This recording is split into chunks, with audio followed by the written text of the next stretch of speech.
That afternoon was one of the most unexpected but yet intimate moments I had ever experienced.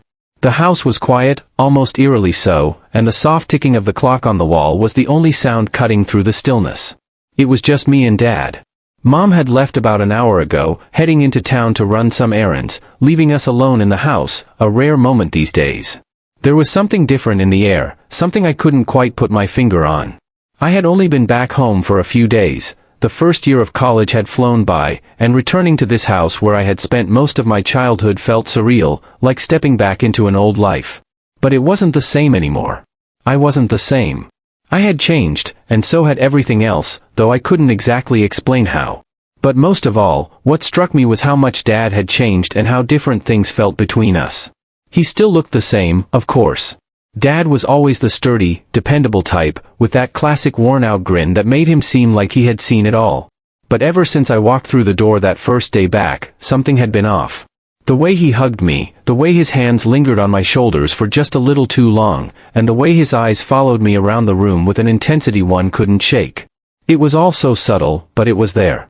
And now, sitting in the living room together, just the two of us, the air felt thick, charged with an unspoken tension that I couldn't ignore anymore. The late afternoon sunlight streamed in through the windows, casting golden shadows across the room. We sat on the couch, Dad on one end, me on the other, with a few beers between us. The conversation had been light so far, just the usual small talk about college, what I had been up to, and how much things had changed around here since I left. But then the conversation trailed off, and the silence between us grew heavy. That's when I felt it, that strange shift again, like something was hanging in the air between us, waiting to be acknowledged. So Dad said, finally breaking the silence. His voice was lower now, more serious. You must have met some interesting people at school. Anyone special? I felt my pulse quicken at the question, even though I wasn't sure why. Not really, I replied, trying to keep my voice casual. No one serious anyway. Dad nodded slowly, his eyes never leaving mine. There was something in his gaze, something I couldn't quite read, but it made the hair on the back of my neck stand up. It's good to have fun, he said softly, before things get too complicated. The way he said it made my stomach twist in a way I couldn't explain. I could feel the heat rising in my cheeks, but I forced myself to look away, taking a sip of my beer to calm my nerves. But I couldn't shake the feeling that something was happening, something I wasn't prepared for. Before I could say anything else, Dad moved closer, sliding across the couch until he was right next to me. My heart skipped a beat, my entire body tensing up as I felt his presence loom larger beside me. He reached out his hand, resting lightly on my knee, and I froze. Dad, I started, my voice shaky, but I didn't know what to say. I didn't know how to react to what was happening. He didn't move his hand, he just left it there, warm and heavy on my leg. You've grown up a lot, he said softly, his voice barely more than a whisper. You're not a kid anymore. His words hit me harder than I expected, sending a shiver down my spine. The touch, the closeness, the way he was looking at me, it was all too much, too fast. I knew I should say something, do something, but I was paralyzed, trapped between the shock of the moment and something else, something darker and more confusing that I didn't want to admit. I don't think I stammered, my mind racing as I tried to find the right words, but nothing felt right. Dad's hand stayed where it was, his thumb gently brushing over my knee in a way that made my heart race even faster. He leaned in closer, his face inches from mine now, and I could feel his breath on my skin. The tension in the room was palpable, thick enough to cut through. You're a man now, he whispered, his voice soft but firm, and we don't have much time. Your mom will be back soon. My breath caught in my throat, his words hung in the air, heavy and dangerous. I knew what he was saying, what he wanted, and the thought terrified me. But there was something else too, something that I couldn't deny, something in the way his hand felt on my leg, in the way his eyes were locked on mine. It stirred something deep inside me, something I didn't want to acknowledge, but it was there. We can't do this, I whispered, my voice trembling, but I didn't pull away. I couldn't. Dad's grip tightened just slightly, not enough to hurt, but enough to keep me from moving. It's okay, he murmured. We're not doing anything wrong. I swallowed hard, my heart pounding in my chest. I knew it was wrong, of course, it was wrong. But the way he was looking at me, the way his touch felt, made it hard to think clearly. My mind was screaming at me to stop, to get up, to leave the room, but my body wouldn't listen. I was frozen, caught between fear and something I didn't want to name. "We have to hurry," Dad said, his voice more urgent now, "before your mom gets back." The words sent another shiver through me, and I felt my pulse quicken even more. This was happening, this was real. And as Dad's hand slowly slid higher up my leg, I knew there was no turning back. But the story didn't end there. There was more, so much more. Dad's hand stayed where it was, heavy and warm on my leg, and I could feel the pulse in my neck quicken. I should have stopped it. I should have said something, anything to break the tension that seemed to be pressing down on us. But I didn't. Instead, I sat there frozen as his fingers brushed gently against my thigh, inching higher. I could barely breathe, my mind racing with a million thoughts. I knew that, but the way he looked at me, the way he touched me, it stirred something inside, something dark and complicated that I didn't want to face. "Dad, we shouldn't." I started to say, but my voice trailed off as his fingers stilled, resting against my skin. He leaned in even closer, so close that I could smell the faint scent of his cologne mixed with the warmth of his breath. "It's just between us," he whispered, his voice low and soothing, as if that could make it all okay. "No one has to know." The words echoed in my mind, making everything feel heavier. The weight of it all was crushing. I should have pushed him away. I should have walked out. But instead, I stayed, letting the moment stretch on, letting the feeling of his hand on me linger longer than it should have. The sound of a car engine outside made both of us freeze. My heart jumped into my throat, and for a moment, everything stopped. Mom, she was home. The sound of the car door slamming shut sent a jolt of panic through me, and I felt Dad's hand pull away quickly, the spell of the moment broken. "Go upstairs," he whispered urgently, his voice tight with anxiety now. I scrambled off the couch, my body moving on autopilot as I rushed toward the stairs. My heart was still racing, my mind buzzing with everything that had just happened. As I hurried up to my room, my legs felt shaky, and I could barely think straight. But the reality of how close we had come to being caught overwhelmed everything else. I shut the door to my room behind me, leaning against it as I tried to catch my breath.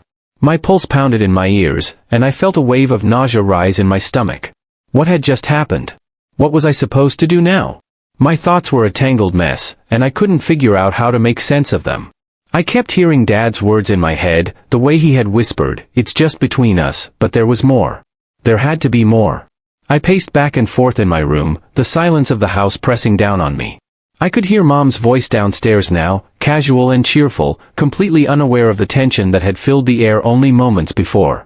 I wanted to scream, to break something, to get the confusion out of my head, but I couldn't. All I could do was wait. The minutes felt like hours. Finally, I heard footsteps coming up the stairs, and my breath caught in my throat. Dad, he was coming to check on me. My heart pounded as I stared at the door, unsure if I wanted him to walk through it or if I was hoping he wouldn't. There was a soft knock. "It's me," Dad said, his voice quiet but steady. "Can I come in?" I hesitated. Every part of me screamed to say no, to tell him to leave, but instead, I found myself whispering, "Yeah." The door creaked open, and he stepped inside, closing it behind him. He looked at me for a long moment, his expression unreadable. I could feel the tension between us thick and suffocating, and I didn't know how to break it.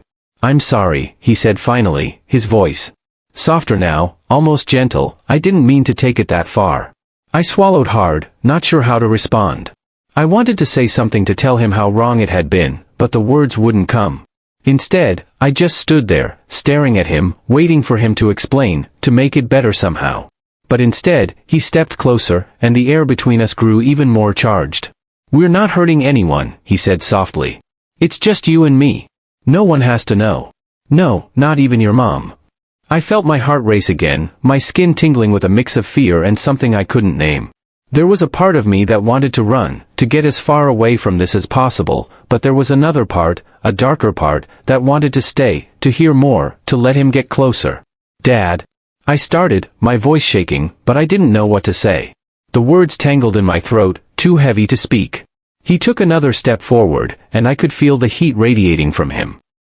"We don't have much time," he whispered, his voice low and urgent. "Your mom will be wondering where you are."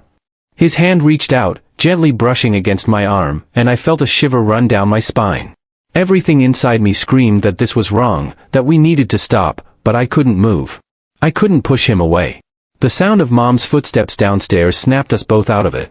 "Paul, honey, where's our son?" she called out, her voice full of casual innocence. Dad pulled his hand back, his face tightening with urgency. You need to go down there, he said quickly, his voice tense, before she comes up here. I nodded numbly, my body moving on autopilot again as I headed for the door. My legs felt like jelly, and I wasn't sure how I was going to face Mom after everything that had just happened. But I knew I didn't have a choice. I had to pretend like everything was fine, like nothing had changed. But the truth was, everything had changed, and there was no going back. I descended the stairs slowly, each step feeling heavier than the last. My mind was racing, my heart still pounding from everything that had just happened. Dad had told me to go down there to face Mom as if nothing was wrong, but how could I? My skin still tingled from his touch, my mind tangled in the web of confusion and guilt. As I reached the bottom of the stairs, I saw Mom in the kitchen, humming softly as she unpacked groceries. She glanced up when she saw me and smiled, the same warm smile she always had, completely unaware of the storm raging inside me. Hey, sweetie, I was just about to call you for dinner. Help me set the table. I forced a smile, though it felt like my face might crack under the strain. Sure, I mumbled, moving toward the cabinet to grab the plates. My hands shook slightly as I arranged them on the table, trying to steady myself, trying to act normal. But everything felt wrong, like I was living in someone else's life. Where's your dad? Mom asked, glancing around. I froze for a second, unsure of how to respond. He's upstairs, I said finally. My voice sounded hollow to my own ears. He'll be down in a minute, Mom nodded, seeming satisfied with the answer, and turned back to chopping vegetables. You two have a nice time while I was out? She asked casually. My throat tightened, and I could feel the weight of the lie pressing down on me. Yeah, I said, my voice barely above a whisper. It was fine. But it wasn't fine. Nothing about this was fine. Dad came down a few minutes later, his face calm and composed as if nothing had happened. He greeted Mom with a kiss on the cheek and glanced over at me, giving me a subtle, unreadable look. I couldn't bring myself to meet his gaze. I couldn't bring myself to acknowledge the silent tension that still hung between us. We sat down to dinner, the three of us, the conversation light and easy. Mom talked about her day, about running into some old friends at the store, while Dad nodded and smiled, chiming in with the occasional comment. I barely spoke, too focused on keeping my emotions in check, too aware of every movement, every glance. But underneath the surface, the tension was still there. I could feel it thick and suffocating, pulling me under. Dad was right there, sitting across from me, and every time I looked up, I could feel his eyes on me, watching, waiting. It made my skin crawl, but at the same time, there was something else, something that made my heart race and my stomach twist in ways I didn't understand. As dinner dragged on, I felt like I was drowning in the weight of it all. I wanted to escape, to get away from the table, from Dad, from the confusion that had been suffocating me since the moment everything had changed between us. But I couldn't. I had to sit there pretending like everything was normal when deep down I knew that nothing would ever be normal again. After dinner, I excused myself quickly, retreating to my room before either of them could stop me. I shut the door behind me and leaned against it, letting out a shaky breath. My chest felt tight, my mind a whirlwind of emotions I couldn't control. How could this have happened? How could everything have gone so wrong?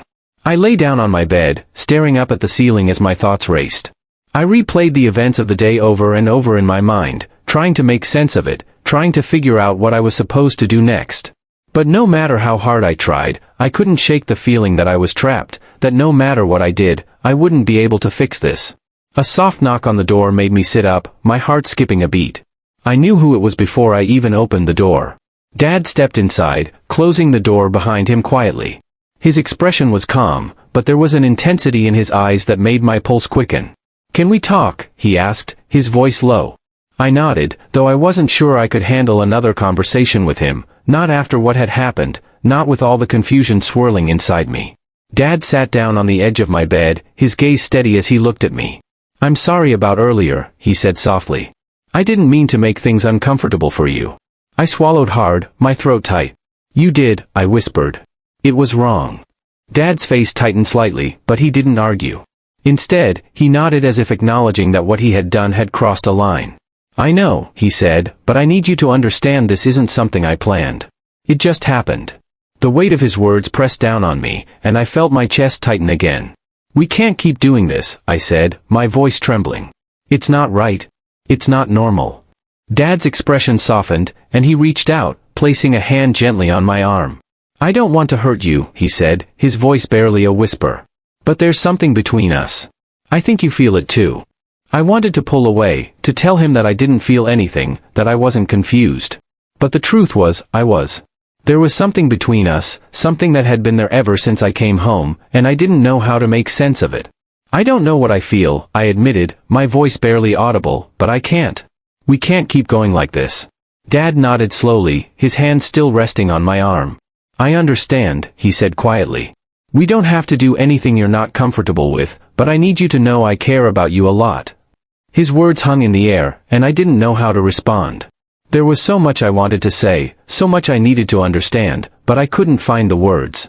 All I could do was sit there, feeling the weight of his gaze, feeling the tension between us that hadn't gone away. The moment stretched on, thick and suffocating, until finally Dad stood up, breaking the silence. We'll figure it out, he said softly. We have time.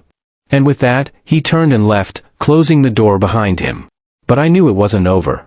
There was more to come, more conversations, more confusion, more moments where the line between us blurred even further. I just didn't know how much more I could take. Absolutely. I'll ensure the final part wraps up the story and keeps an eye on the word count. Here's part 4. The next few days passed in a blur, the tension in the house growing heavier with each passing moment. I tried to avoid being alone with Dad, keeping my distance as much as I could. But no matter how hard I tried, I couldn't escape the thoughts swirling in my mind. The weight of everything that had happened between us lingered in the air, a constant reminder of the line we had crossed and the questions I couldn't answer. I knew Dad felt it too. He was quieter, more careful around me, but his eyes still followed me whenever we were in the same room. It was like he was waiting for something, for me to say something to make the next move. But I didn't know what to say. I didn't know what I wanted. Mom, oblivious to the tension between us, went about her usual routines. She'd smile at me, ask about college, and chat with Dad like everything was normal. I envied her ignorance, the ease with which she moved through the world while I felt like I was drowning in confusion. Late one evening, when the house was quiet and Mom had gone to bed, I found myself alone in the kitchen with Dad again. The soft glow of the light above the stove cast shadows on the walls, and the silence between us was almost unbearable. I think we need to talk, I said suddenly, my voice cutting through the quiet. Dad looked up from the table, his expression unreadable. Yeah, he said softly, I think we do. I swallowed hard, my heart pounding in my chest. I don't know what's happening between us, I admitted, my voice barely above a whisper, but I know it's not right. It's not normal. He nodded slowly, his eyes never leaving mine. I know, he said quietly, but feelings aren't always easy to control. His words hung in the air, and I felt a surge of emotion rise in my chest. But we have to, I said, my voice trembling. We can't keep doing this, Dad. It's wrong. Dad stood up, crossing the room until he was standing right in front of me. He didn't touch me, didn't try to close the distance between us, but I could feel the tension radiating from him. I never wanted to hurt you, he said softly. I never wanted things to get complicated between us. But they have, I said, my voice tight, and we can't keep pretending like it's not happening. We have to stop. For a long moment, neither of us spoke. The silence was thick, suffocating, but I knew it had to be said. This had to end, or it would destroy everything. Finally, Dad nodded. You're right, he said quietly. We need to stop before it gets worse. I felt a weight lift off my shoulders, but at the same time, a sadness settled deep in my chest. I didn't know what would come next, but I knew that we couldn't go back to the way things were. Something between us had changed, and there was no undoing it. We'll figure it out, Dad said, his voice gentle. Together. I nodded, though I wasn't sure how.